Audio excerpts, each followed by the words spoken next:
По добиената официјална потврда од Агенцијата за безбедност на храна на Република Косово за прв случај на болеста чума кај малите преживари во оваа земја, денеска Агенцијата за храна и ветеринарство на Македонија донесе решение за забрана за увоз и транзит на живи домашни диви мали преживари, месо од домашни и диви мали преживари, производи и преработки од месо од домашни и диви мали преживари. Агенцијата за храна и ветеринарство на дневна основа ја следи состојбата за болеста чума кај малите преживари, со цел заштита од однесување на вирусот на болеста, зачувување на статусот земја слободна од болеста и извоз на живи животни, месо од овци и кози и нивни производи во Европската Унија.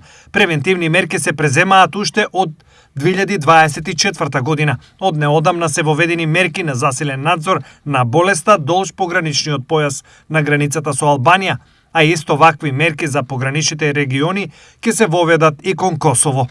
Стои во соопштението од Агенцијата за храна и ветерина.